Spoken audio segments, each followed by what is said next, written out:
Media.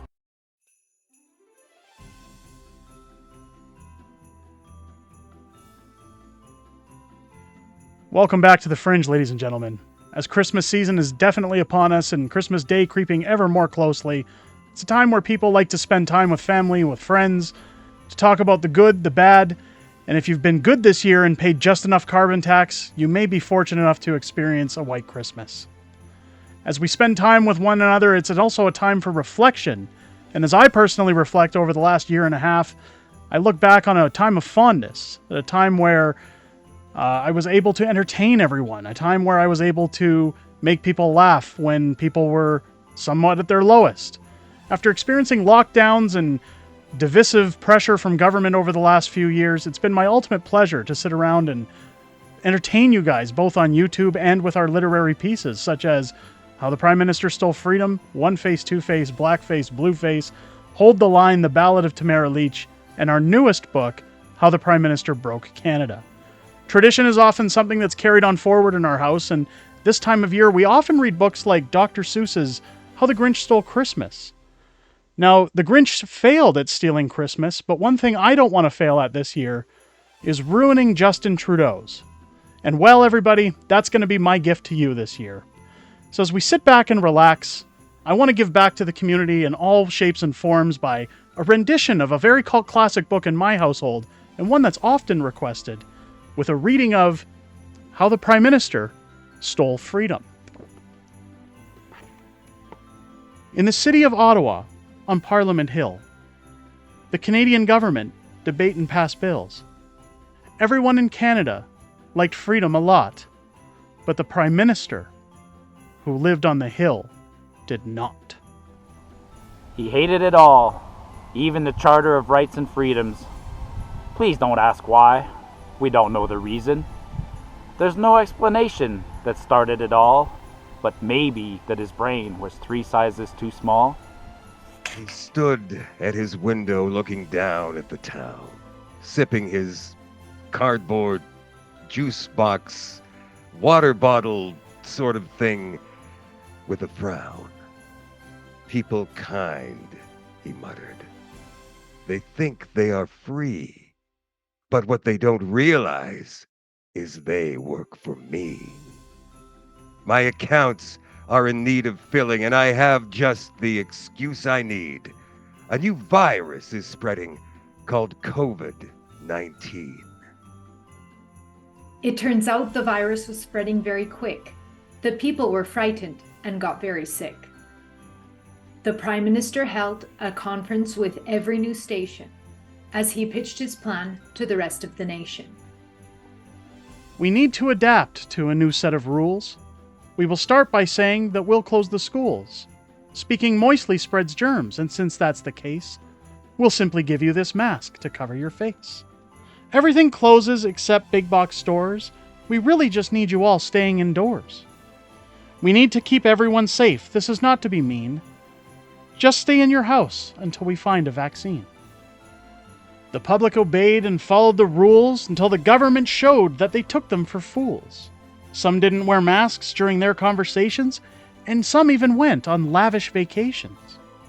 For months, the feds handed out cash and donations, which triggered a bad thing that we call inflation.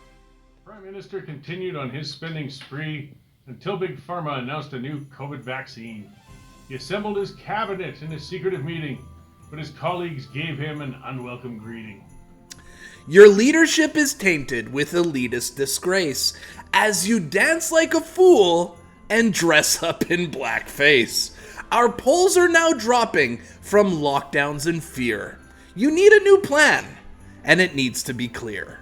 Everyone be calm and please hear my pitch, for I am about to make all of you rich. A vaccine's been announced, and now you will see everyone in the country will listen to me. We've locked them down tight from each other for ages, and I've carefully reduced their freedoms in stages. We'll tell them the science is right on our side, and to get their lives back, they simply comply. And how do you think the profits are driven? We own the patent for every jab given. And what will we do if they try to resist? We will label them all racist misogynists. And when they get their shot and think this is all done, we'll just shift the rules and up it by 1. We can say that it's mutated 3 times a year and push boosters annually to drive up the fear. The cabinet smiled as they all agreed the Prime Minister's plan was sure to succeed. The government pushed mandates with all of their might as people labeled each other and began to fight. Protests on both sides as to which side was right, all the hatred and division had no end in sight. Food prices shot up as wages stayed low, and energy costs continued to grow. And housing it bubbled, students couldn't make rent, so they continued to live in their parents' basement. Many people were fired or took daily swabs for refusing the vaccine over their jobs, until one day the tide had started to turn. An assistant approached, looking very concerned. Sir, the truckers are furious with mandates and rules. They claim that we are the ones that are fools. They say that we ignored their requests and their rights, and that they will continue to protest with no end in sight. They're driving their trucks here. They're already deployed, and some are now calling it a freedom convoy. The Prime Minister sneered and laughed, deep in his throat. He composed himself, and then he started to glow. My dear assistant, listen to me. These truckers are a small fringe minority. We can make them look awful. The people listen to me. We run this show, for I am science, you see. We'll make them look terrible. That, and they'll turn around, and no single protester will be left to be found. From coast to coast, the truckers drove through the snow, and their small fringe numbers continued to grow. Then one day a trucker appeared in the town, with thousands behind them from miles around. They filled every street as a big honking team. As the Prime Minister claimed, I have COVID-19. I really must go. I'm infectious, you see, and spend a week under quarantine. For days, the Prime Minister hid in his home, but the truckers refused to leave him alone. I simply don't get it. I don't get it one bit. The truckers won't leave. They continue to sit. They've blown bouncy houses and barbecues in the streets. Why won't they simply admit their defeat? Dance parties, horn honky as flags waved to and fro. These horrible truckers, they just have to go. As the days went on, it continued to grow as the Prime Minister cursed them and said to go home. But the truckers refused. They continued to stand for everyone's rights to return to the land. Then one day, the Prime Minister answered back with aggression and held an emergency cabinet session. And if you asked the people in Parliament, they'd say that his brain shrunk 3 sizes that day. The protests must stop. They make me look bad, so I am invoking the Emergencies Act. Their voices and support continued to mount, so we'll pull their funding and freeze bank accounts. It's only for a short time, and I have a good reason. The people are supporting terrorism and treason. We will remove all the protesters with fines or by force. But only if they refuse to leave here, of course. Their numbers grow with each passing hour. So I'll bestow cops with increase in power.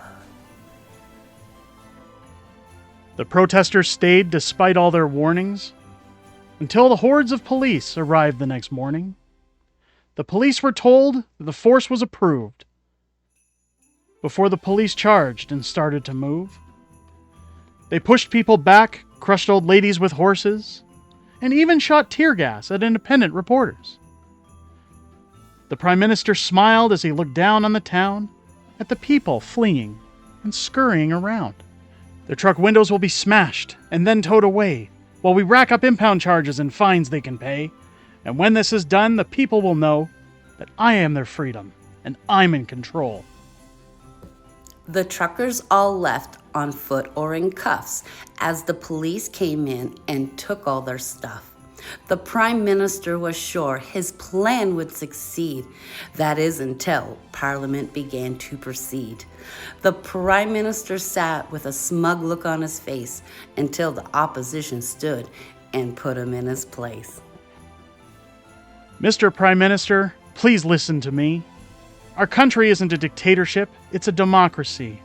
You cannot silence people for being too proud, or waving their flags, or being too loud, for standing in support of their fellow man, or telling them their freedom is going to be banned. So listen to me and make no mistake, their freedom was something you simply can't take. It isn't physical like a truck or a bus, our freedom resides in each one of us. Our Charter of Rights and Freedom stand true and cannot be undone, even by you. Your actions have caused us all great offense, so today I call for a vote of no confidence. The Prime Minister jumped. "You can't do this to me." But the motion was granted and allowed to proceed. The votes came in and the Prime Minister was out, as he was escorted outside while he continued to shout. "Welcome back freedom for one and for all. Welcome back freedom for the tall and the small. Home of the true north, the strong and the free, and the red and white flag with a red maple leaf." I love this book. When I was asked to pick a great Canadian book to recommend, I was really stumped for a while. I've read so many great Canadian books that I've loved that picking one was going to be really, really difficult.